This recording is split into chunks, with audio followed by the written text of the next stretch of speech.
Hello दोस्त, नमस्कार करती हूँ और स्वागत करती हूँ सत्य लोकगीत 123 में। आज हम देवी माँ का गीत सुनाने जा रही हूँ। गीत अच्छा लगे तो लाइक शेयर कमेंट जरूर करना और ज्यादा से ज्यादा शेयर करना। बहुत ही प्यारा देवी पचरा गीत है, आप लोग सुनिए।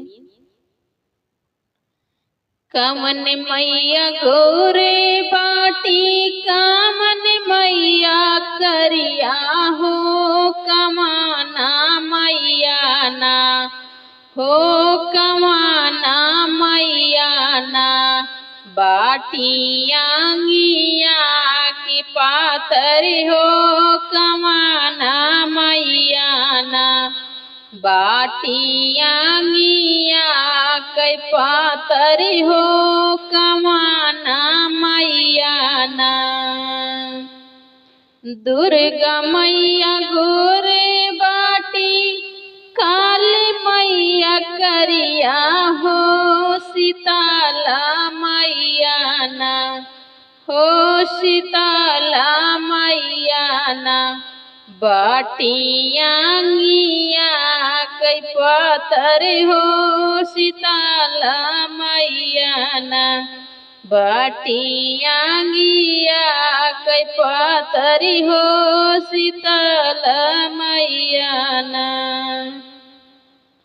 कामन मैया खापर लेहले, कामन मैया त्रिशूल हो, कमाना मैया ना हो, कमाना मैया ना। भैली डंका पे सवारी हो, कमाना मैया ना। भैली डंका पे सवारी हो, कमाना मैया ना। कामन मैया खापर लेहले, कामन मैया जोड़ा नारियलवा हो, कमाना मैया ना। लिहली डंकी पे सवरिया हो, कमाना मैया ना। लिहली डंकी पे सवरिया हो, कमाना मैया ना। काली मैया खापर लिहली, दुर्गा मैया जोड़ा नारियलवा है, सीताला मैया ना हे, सीताला मैया ना। लिहली डंकी पे सवरिया हो, सीताला मैया ना। लिहली डंकी पे सवरिया हो, सीताला मैया ना। कामन मैया बेटा दिहली, कामन मैया बेटी हो, कमाना मैया ना। दिहली आमार सुहाग हो, कमाना मैया ना। दिहली आमार सुहाग हो, कमाना मैया ना।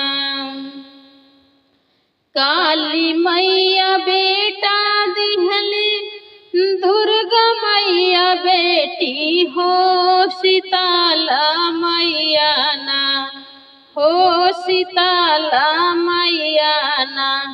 दिहली आमार सुहाग हो, सीताला मैया ना। दिहली आमार सुहाग हो, सीताला मैया ना।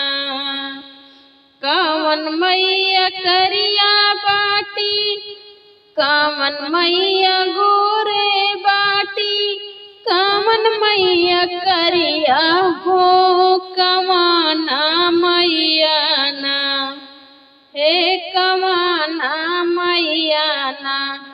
बाटी आगिया कई पातर हो, कमाना मैया ना।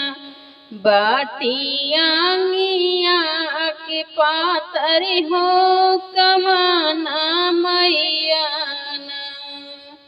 ये देवी गीत कैसे लगा कमेंट बॉक्स में जरूर बताएं। फिर मिलती हूँ नेक्स्ट वीडियो में, तब तक के लिए बाय बाय।